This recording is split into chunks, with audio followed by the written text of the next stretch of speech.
तो इस subject focus animation को क्रिएट करना बहुत ही ज्यादा आसान है। तो इसको हम क्रिएट करेंगे InShot में। तो InShot में आकर आपको सबसे पहले एक ब्लैंक लेयर को ऐड कर लेना है और इसकी ड्यूरेशन को मैं थोड़ा सा इंक्रीज कर लेता हूँ। तो मैंने इसकी ड्यूरेशन को 8 सेकंड तक कर लिया है। अब आपको लेयर के ऑप्शन पर जाकर एक बैकग्राउंड को ऐड कर लेना है कुछ इस तरीके से, जिसमें आप ये इफेक्ट देना चाहते हो। इसको ऐड करने के बाद इसकी ड्यूरेशन को मैं लास्ट तक कर लिया है। अब आपको चले जाना है मास्क के ऑप्शन पर और इसको सर्कल पर सिलेक्ट करके कुछ इस तरीके से छोटा कर लेना है। उसके बाद आपको इसको नीचे की ओर खींच देना है इस ऑप्शन को। अब आपको शुरू में एक की फ्रेम को ऐड कर देना है। अब थोड़ा सा आगे आकर एक और की फ्रेम को ऐड करना है और मास्क के ऑप्शन पर जाकर इस मास्क को दूसरी ओर खींच देना है। अब थोड़ा सा आगे आकर एक और की फ्रेम को ऐड कर देना है ताकि ये हमारा मूव ना हो इतनी ड्यूरेशन में। अब थोड़ा सा और आगे आकर जहाँ पर हमने मूव करना है वहाँ पर हमने की फ्रेम को ऐड करना है और मास्क के ऑप्शन पर जाकर इसको मूव कर लेना है। अब फिर इस की फ्रेम से थोड़ा सा आगे जाकर की फ्रेम को ऐड करना है। तो जैसा आप देख सकते हो ये दोनों की फ्रेम्स में हमारा मूव नहीं हो रहा और ये की फ्रेम्स में हमारा मूव हो रहा है। तो ये इससे यही फायदा होगा। अब थोड़ा सा आगे जाकर एक और की फ्रेम को ऐड करना है और मास्क को कुछ इस तरीके से सेट कर देना है और फिर उसी सेम तरीके से एक और की फ्रेम ऐड कर देना है जहाँ पर हमारा मूव ना हो। अब फिर से थोड़ा सा आगे आकर एक और की फ्रेम ऐड करना है और इसको कुछ इस जगह पर लाकर रख देना है। अब फिर सेम तरीके से ताकि हमारा मूव ना हो एक और की फ्रेम ऐड कर देना है। अब आगे आकर हमें एक और की फ्रेम ऐड करना है और अब मैं इसको फुल कर देता हूँ दोनों फिंगर्स के इस्तेमाल से कुछ इस तरीके से जैसा आप देख सकते हो। अब आपको कुछ नहीं करना, अब आपको सभी की फ्रेम्स के बीच में आना है जहाँ पर हमारे मूव हो रहे हैं उन की फ्रेम्स के बीच में और फिर लास्ट की ओर स्क्रॉल करना है और ईज के ऑप्शन पर जाकर आपको इस कर्व को ऐड कर देना है। तो मैं सभी में इस कर्व को ऐड करूंगा, ये 3rd नंबर वाले कर्व को। तो जो भी हमारी मूव वाले कर्व्स है उनमें आकर मैं ईज पर जाऊंगा, 3rd वाले की कर्व को सिलेक्ट करूंगा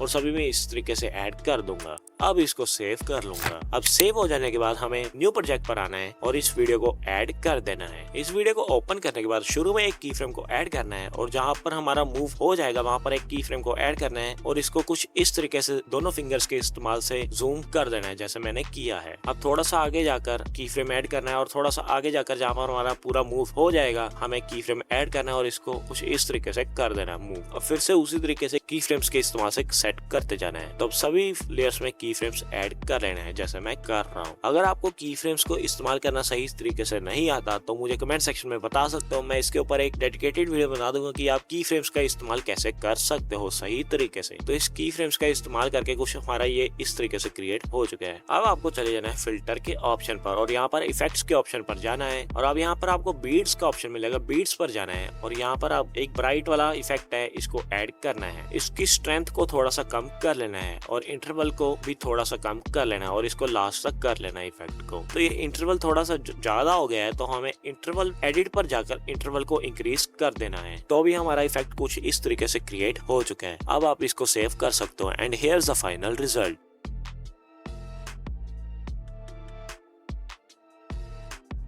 तो ऐसा स्टाइलिश टेक्स्ट बहुत सारे यूट्यूबर्स अपनी वीडियोस में यूज करते हैं। तो इसको भी क्रिएट करना आपको सिखाता हूँ। तो इसको क्रिएट करने के लिए आपको चले जाना है इलाइट मोशन ऐप में और यहाँ पर आकर आपको सबसे पहले तो एक टेक्स्ट लिख लेना है जिसको आप ये टेक्स्ट बनाना चाहते हो। तो यहाँ पर आकर मैंने अपने चैनल का नाम ही लिख लिया है और इसमें फॉन्ट सेलेक्ट कर लेता हूँ इम्पैक्ट वाला और मैं इसके कलर को येलो कर देता हूँ। आप अपने हिसाब से जो भी कलर में बनाना चाहते हो वो रख लेना। तो मैंने इसको ऐड कर दिया है। अब आपको अच्छी तरीके से दिखे तो मैं इसको थोड़ा सा जूम कर लेता हूँ और इसको बीचों बीच सेट कर लेता हूँ। अब आपको चले जाना है इफेक्ट्स के ऑप्शन पर और यहाँ पर एक इफेक्ट को ऐड करना है स्मूथ बेवल और इसको ऐड कर लेना है स्टैंडर्ड सेटिंग में। अब आपको इस इफेक्ट्स के अंदर जाना है और 3 डॉट पर क्लिक करना है और कॉपी इफेक्ट पर क्लिक करना है और ये बाहर आकर आपको 3 डॉट पर क्लिक करना है और पेज इफेक्ट कर देना है। तो अभी हमारा कुछ इस तरीके से क्रिएट हो चुका है। अब आपको इस सेटिंग पर क्लिक करना है। इस बैकग्राउंड पर आपको शो हो रहा ब्लैक, आप इस पर ट्रांसपेरेंट कर देना। अब मैं इसको आपको दूसरा कलर दिखा रहा हूँ करके, तो मैंने यहाँ पर ब्लू कलर रख दिया ताकि आपको सही तरीके से ये टेक्स्ट दिखे। तो ब्लू कलर करने के बाद अब मैं इसमें थोड़ा सा टेक्स्ट में शेडो और स्ट्रोक को भी ऐड करना चाहता हूँ। तो मैं बॉर्डर एंड स्ट्रोक के ऑप्शन पर जाता हूँ और यहाँ पर अगर स्ट्रोक और शेडो को इनेबल कर लिया है। अब आपको सेटिंग पर क्लिक करके बैकग्राउंड पर जाना है और इसको ट्रांसपेरेंट कर देना है। अब इस ऑप्शन पर क्लिक करके आपको current frame as PNG show हो रहा है, इस पर क्लिक करना है एंड एक्सपोर्ट कर लेना है। तो अब ये हमारा PNG फॉर्मेट में सेव हो चुका है। अब आप चाहो तो इसको जहाँ मर्जी यूज कर सकते हो। तो देखा कितना आसान था इसको बनाना। तो अब आपको ये मैप लोकेशन ट्रैकिंग एनिमेशन को क्रिएट करके दिखाता हूँ। इसको बनाना बहुत ही ज्यादा आसान है, बस वीडियो को ध्यान से जरूर से देखना। तो सबसे पहले तो आपको एलाइट मोशन में आ जाना है और आपको इस बैकग्राउंड को ऐड कर लेना है। इस बैकग्राउंड को ऐड करने के बाद आपको इसको कुछ इस तरीके से जूम कर लेना है इंडिया की ओर। ये सभी मटेरियल्स आपको मेरे टेलीग्राम चैनल पर मिल जाएंगे। टेलीग्राम चैनल का लिंक डिस्क्रिप्शन में है। तो इसको इंडिया की ओर कुछ इस तरीके से करने के बाद हमें इसमें इस तरीके की पीएनजी को ऐड कर देना है। तो मेरे पास ये ऑलरेडी था तो मैंने इसको ऐड कर दिया है। आप इसको खुद भी क्रिएट कर सकते हो। तो इसको बिल्कुल इंडिया के ऊपर सेट कर देना है। तो इसको इंडिया के ऊपर सेट करने के बाद हमें चले जाना है ब्लेंडिंग के ऑप्शन पर और यहाँ पर डार्कन को सिलेक्ट करने के बाद मल्टीप्लाई को क्लिक कर देना है। अब हमें यहाँ पर स्ट्रोक वाली लेयर को ऐड करना है। तो मैं प्लस के ऑप्शन पर क्लिक करके स्ट्रोक वाली लेयर को ऐड कर लेता हूँ और इसको बिल्कुल इंडिया के मैप के ऊपर सेट कर देना है। तो ये सेट हो जाने के बाद हमें प्लस के ऑप्शन पर क्लिक करना है, ऑब्जेक्ट्स पर जाना और नल को सिलेक्ट कर देना है। तो इसको ऐड हो जाने के बाद सबसे पहले तो मैं सभी लेयर्स की ड्यूरेशन को थोड़ा बहुत इंक्रीज कर देता हूँ। तो मैं सभी लेयर्स की ड्यूरेशन को 6 सेकंड तक कर लिया है। अब किसी भी एक लेयर पर क्लिक करना है नल के अलावा और फिर इस ऑप्शन पर क्लिक करके नल 1 पर क्लिक करना है और इसी तरीके से बाकी लेयर्स को भी नल के साथ कनेक्ट कर लेना है। ऐसा करने से ये होगा कि जहाँ पर भी हम नल को मूव करेंगे ये हमारी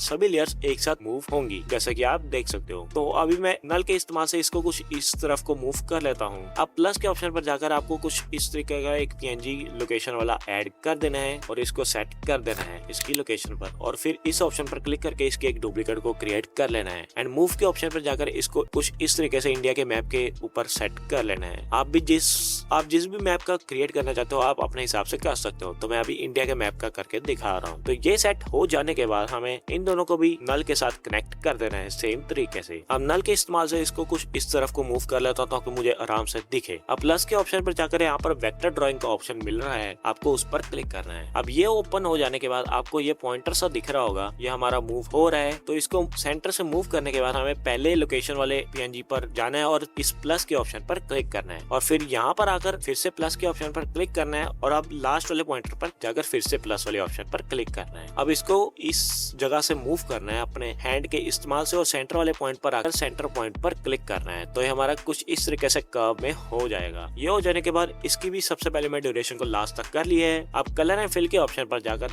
इस ऑप्शन पर क्लिक करना है। अब हमें चले जाना है बॉर्डर एंड स्ट्रोक के ऑप्शन पर और इसकी स्ट्रोक को इनेबल कर लेना है और इसकी स्ट्रोक को मैंने 10 तक कर लिया है और इसके कलर को व्हाइट कर लिया है। अब इफेक्ट्स के ऑप्शन पर जाना है और इफेक्ट को ऐड करना है ग्लो और इसके कलर को व्हाइट कर लेना है। इसकी हार्डनेस, अल्फा, रेडियस अपने हिसाब से सबको सेट कर लेना है। जैसे आपको ग्लो सही लगे वैसा रख लेना है। तो मैं फटाफट से कर लेता हूँ। तो मुझे ऐसा सही लग रहा है तो मैंने ऐसा ही रख लिया है। अब एक और इफेक्ट को ऐड करना है ड्राइंग लिखते ही ड्राइंग प्रोग्रेस आएगा। इसको आपको स्टैंडर्ड सेटिंग में ऐड कर लेना है। अब इसके अंदर आकर एंड के ऑप्शन पर जाना है, शुरू में की फ्रेम को ऐड करना है और लास्ट तक आकर एक और की फ्रेम को ऐड करना है। अब पहले वाले की फ्रेम पर आकर आपको इसको 0 कर देना है कुछ इस तरीके से, जैसा आप देख सकते हो। अब आप इसमें कर्व को भी ऐड कर सकते हो। तो अभी हमारा कुछ इस तरीके से क्रिएट हो चुका है। तो अब मैं इन दोनों पॉइंटर्स के नीचे इस शेप को कर लेता हूँ कुछ इस तरीके से। तो अभी हमारा कुछ इस तरीके से क्रिएट हो चुका है। तो मैं सभी लेयर्स को नल के साथ कनेक्ट देख लेता हूँ है या फिर नहीं। सिर्फ मेरी शेप वाली नहीं थी तो मैंने इसको भी नल के साथ कनेक्ट कर लिया है। अब आपको नल पर जाना है, शुरू में की फ्रेम को ऐड करना है और 0.15 तक आकर एक और की फ्रेम ऐड करना है। अब पहले की फ्रेम पर आकर आपको कुछ इस तरीके से इसको जूम कर देना है, जैसा आप देख सकते हो। अब ये जरूर से ध्यान रखना कि मूव वाले ऑप्शन में भी आपको दोनों साइड की फ्रेम ऐड करने हैं और जूम वाली साइड भी। अब आपको थोड़ा सा आगे चल जाना है। तो मैं 1.15 तक आ गया हूँ और एक की फ्रेम को ऐड कर दिया है। अब समझ लो मैं 3.15 तक आ गया हूँ और एक और की फ्रेम को ऐड करता हूँ और इस की फ्रेम में आकर मैं इसको कुछ इस तरीके से जूम आउट और मूव कर लेता हूँ। देखो मैंने सेम तरीके से जैसे आपको कहा था कि मूव वाले में भी और जूम वाले में दोनों में की फ्रेम ऐड करने हैं, वरना यह आपका बहुत ही गलत तरीके से क्रिएट हो जाएगा और सही भी नहीं लगेगा। तो अब आपको कुछ इस तरीके से इसको लास्ट वाले की फ्रेम पर आकर जूम आउट कर लेना है, जैसा भी आप दिखाना चाहते हो। तो मैंने कर लिया है। अब आप इनमें कर्व को भी ऐड कर सकते हो। तो मैंने इस कर्व को ऐड कर लिया है। अब मैं इस लाइन वाली शेप को मैं कुछ इस तरीके से नल के जो सा मैंने 0.15 सेकंड वाला की फ्रेम किया था उससे थोड़ा सा पहले रख लेना है, जैसे आप देख सकते हो मैंने किया है कुछ इस तरीके से। अब आपको इस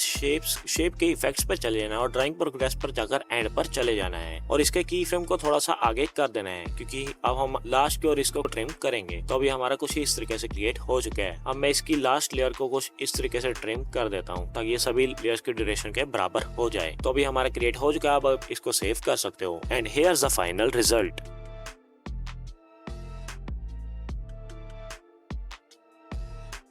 तो आज की वीडियो में बस इतना ही, अब मिलेंगे अगली वीडियो में। Thanks for watching.